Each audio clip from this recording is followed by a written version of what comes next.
Teriak,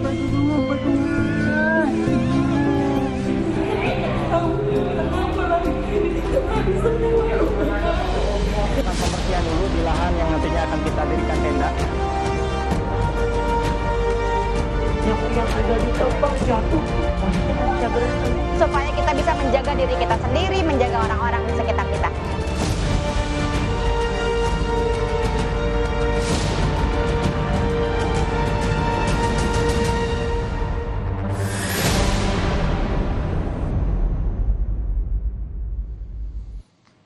Saudara, 60 ton bahan makanan dari dompet duafa siap didistribusikan ke korban bencana alam di Sumatera. Tak hanya bahan makanan, peralatan bayi, anak-anak, cairan pembersih juga akan disalurkan ke Sumatera. Bantuan akan dikirimkan melalui jalur laut dan juga jalur darat. Berikut liputan jurnalis Kompas TV, Abel Insani dan juru kamera Yogi Syahrevi.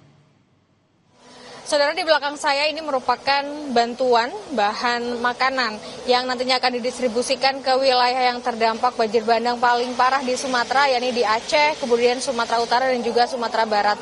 Ini merupakan bahan baku sebanyak 60 ton yang hari ini akan didistribusikan ke wilayah Sumatera, dan 60 ton bahan baku ini tidak hanya beras saja, melainkan ada tepung, kemudian ada minyak, kemudian juga ada gula begitu yang nantinya akan langsung didistribusikan. Tidak hanya itu saja atau tidak hanya bahan makanan saja, melainkan ada yang lainnya, yakni di sebelah saya ini merupakan woman kits, kemudian ini juga ada tikar, ada matras atau bantuan untuk peralatan tidur begitu, karena ini juga merupakan urgensi atau bagian dari kebutuhan dasar yang harus tercukupi saat ini, karena masyarakat memang sangat kekurangan untuk peralatan tidur, kemudian ada cairan pembersih, kemudian ada pampers juga ini untuk balita, kemudian untuk anak-anak yang juga harus diperhatikan.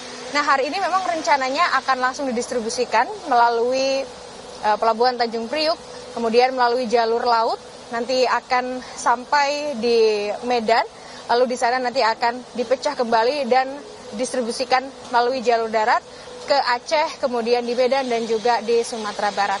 Untuk saat ini loading barang masih terus dilakukan di dalam truk, sekiranya ada 60 ton yang nanti akan dikirimkan. Abel Insani, Yogi Syahrevi, Kompas TV, Jakarta. Kelangkaan BBM pasca banjir melanda terus terjadi di Kota Langsa, Provinsi Aceh. Warga bahkan menginap di salah satu SPBU di Kota Langsa untuk mendapatkan BBM. Ribuan kendaraan antre hingga sepanjang hampir 1 km di sebuah SPBU di Jalan Ahmad Yani, Kota Langsa. Warga mengaku terpaksa menginap di SPBU untuk mendapatkan pasokan BBM. Warga mengaku kelangkaan BBM terjadi pasca banjir besar yang melanda Kota Langsa dan sejumlah kawasan di Provinsi Aceh, Sumatera Utara, dan Sumatera Barat. Warga berharap Pertamina segera mengatasi kelangkaan BBM sehingga aktivitas masyarakat tidak terganggu.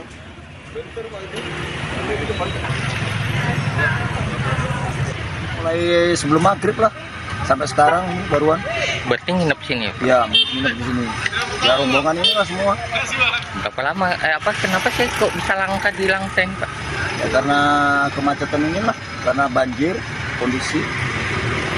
Baru minyak tadi malam jam 3 baru nyampe. Pasca banjir yang melanda 25 kecamatan di Aceh Utara, kondisi perkampungan di Desa Blangperia, Aceh Utara, Provinsi Aceh masih porak-poranda. Kondisi ini membuat warga kesulitan kembali ke rumah karena masih banyaknya genangan lumpur yang sulit dibersihkan. Bahkan dampak banjir bandang yang terjadi pekan lalu juga menyebabkan ribuan rumah di Kabupaten Aceh Utara rusak parah. Hingga kini sebagian warga di Desa Blangperia masih bertahan di pengungsian hingga kondisi rumah kembali bisa ditempati. Untuk saat ini, pengungsi sangat membutuhkan perlengkapan tidur, air bersih, dan juga obat-obatan.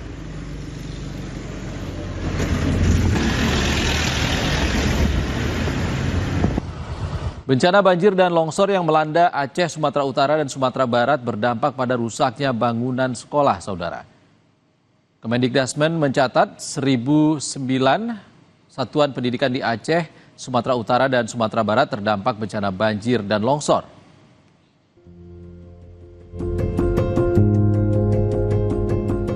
Bencana banjir dan longsor yang melanda Aceh, Sumatera Utara, dan Sumatera Barat berdampak pada rusaknya bangunan sekolah.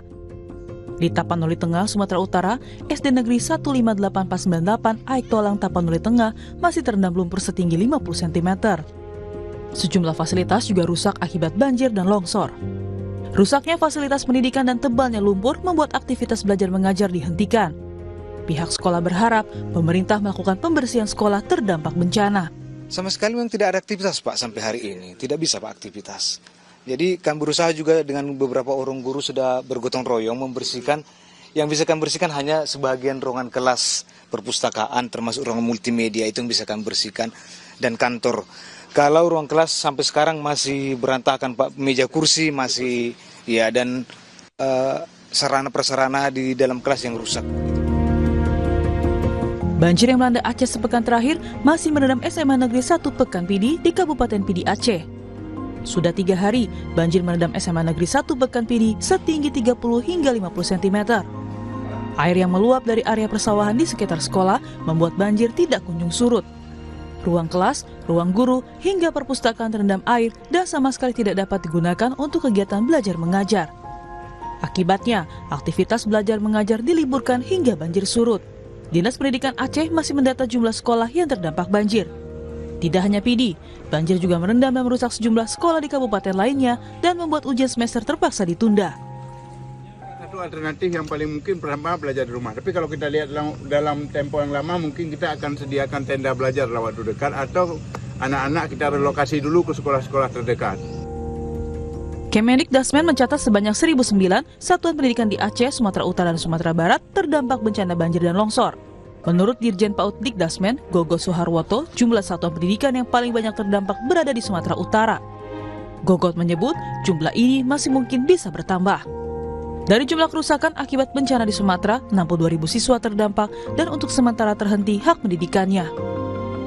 Kemendikdasmen kedepannya berencana akan mendirikan tenda sebagai sekolah darurat untuk ruang belajar sementara. Sekolah-sekolah mereka itu apa saja yang diperlukan bantuannya. Nah, contoh tenda darurat, berapa sih yang diperlukan tenda daruratnya. Kemudian perangkat untuk pembelajaran, namanya school kit ya, mulai dari buku, seragam, sepatu, juga alat-alat tulis ya, yang bisa digunakan pada saat mereka harus belajar di tenda-tenda ya atau tempat-tempat pengungsian. Jadi 62.000 ya. Totalnya 62.000 itu artinya jumlah anak yang mengungsi ya yang terdata itu sekitar 62.000. Siswa yang kini seharusnya menjalani ujian akhir semester terpaksa menghabiskan waktu di pengungsian bersama anak-anak lainnya. Tak hanya kehilangan tempat tinggal dan keluarga, mereka juga kehilangan hak mereka untuk mendapat pendidikan. Tim Liputan, Kompas TV. Sementara itu, sebanyak 120 personel Tim SAR Gabungan kembali melanjutkan pencarian di 5 titik kawasan. Tim SAR Gabungan sangat membutuhkan bantuan alat berat, mengingat banyaknya material batu dan kayu besar di titik pencarian. Tim SAR Gabungan kembali melanjutkan pencarian korban hilang di lokasi terdampak. 120 personel disebar di seberang air hilir, Jorong Ungun Hulu, Jorong Ungun Hilir. Pencarian dilakukan di darat dan rafting menyisiri sungai. Mengingat kondisi medan pencarian yang dipenuhi bebatuan dan gelondongan kayu besar. Saat ini tim SAR Gabungan sangat membutuhkan bantuan alat berat untuk optimalisasi. Meski sudah diajukan, bantuan alat berat belum terrealisasi. Tim sudah menandai beberapa titik bebatuan dan kayu besar yang dicurigai adanya tertimbun korban.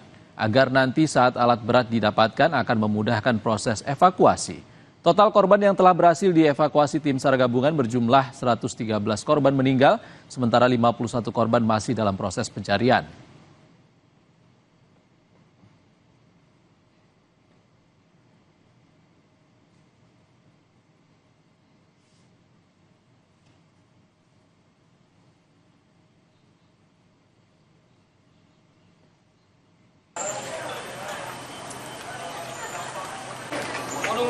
Ya, tapi diantar sama tim itu ada grup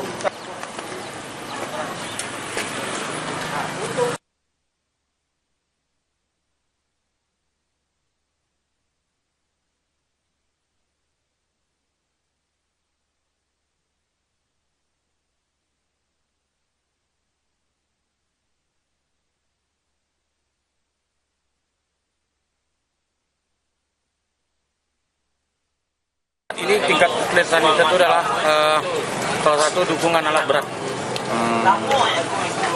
Jadi kita seharusnya perlu alat berat di lapangan untuk Siap, benar. Jadi kita ada beberapa titik yang kita curigai korban itu ada di dalam atau tertimbun material, tapi kita tidak bisa cara manual. Jadi kita sangat sulit. Untuk permintaan kita sudah terus sampaikan ke SMC bahwasanya itu kita butuhnya adalah alat berat untuk membantu proses pencarian. Saudara, tetaplah di Sapa Indonesia Siang, informasi penting lainnya akan hadir untuk Anda usai jeda.